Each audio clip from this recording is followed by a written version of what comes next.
La revue de presse internationale sur Europe 1. Notre réseau de correspondants sur tous les continents, l'information telle qu'elle est vécue à l'étranger. Sébastien Le Belzic est en Chine. Bonjour Sébastien. Bonjour Mathieu. Qu'est-ce qui fait la une chez vous ? Alors à la une de tous les médias chinois ce matin, la mort des 39 migrants en Grande-Bretagne. Le ministre chinois des Affaires étrangères a confirmé qu'il s'agissait de clandestins venus de Chine, rappelle le Global Times. Le journal de Pékin revient sur cette affaire tragique à la une avec une grande photo de la police scientifique britannique inspectant le camion où les Chinois ont été retrouvés morts. Le China Daily explique que la Chine travaille toujours à identifier ses victimes. Notre cœur est lourd, écrit le quotidien qui rappelle qu'un drame similaire avait eu lieu en 2000 à Douvres avec 58 victimes chinoises. Le South China Morning Post écrit pour sa part que le trafic d'êtres humains existe en Chine depuis le 19e siècle, mais la Chine est devenue une grande puissance et les gens ne devraient plus se retrouver dans cette situation, écrit le quotidien de Hong Kong. Merci Sébastien Le Belzic en Chine pour Europe 1. Fanny Boucaud est en Pologne. Bonjour Fanny. Bonjour Mathieu. À la une chez vous Fanny ?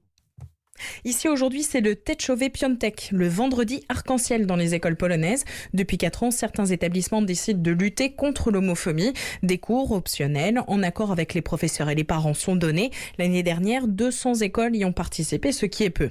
La TVP, la télévision publique aux mains du pouvoir, titre « Attention, le vendredi arc-en-ciel arrive. Parents, vous pouvez protéger vos enfants ». En répétant dans plusieurs reportages que les parents peuvent empêcher la tenue de ces cours de tolérance.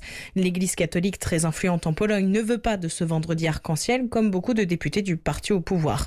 Du côté de la presse libérale, une quinzaine d'articles dans Gazeta Wyborcza qui déplorent le contexte délétère de ce vendredi, mais pas un seul article dans le journal modéré Rzeczpospolita qui préfère ne pas parler de ce sujet trop controversé. Merci Fanny Boucaud en Pologne. Nous partons à présent pour la Turquie où se trouve Cerise Sudry-Ledu. Bonjour Cerise. Bonjour Mathieu. De quoi est-ce qu'on parle en Turquie ? Ici, c'est un magazine français qui fait couler beaucoup d'encre. Le Point, qui a qualifié en une Erdogan d'éradicateur du peuple kurde.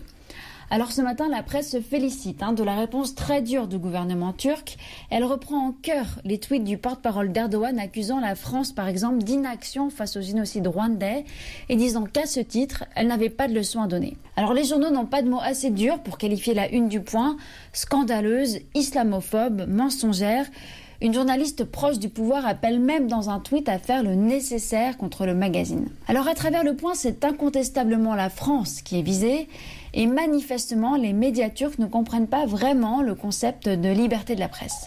Merci beaucoup Cerise Sudry-Ledu. Nous étions en Turquie, nous étions en Pologne, nous étions en Chine tous les matins sur Europe 1. C'est votre revue de presse internationale. Europe 1. Dans un instant, nous serons avec Laurent Cabrol pour la météo de ce vendredi. Un coup d'œil sur le week-end également. Et puis l'information de 7h présentée par Hélène Zélani. Oui, on va sourire avec Mathieu Noël aussi. Puis écoutez Arthur qui nous a appelé au 39 21. À tout de suite.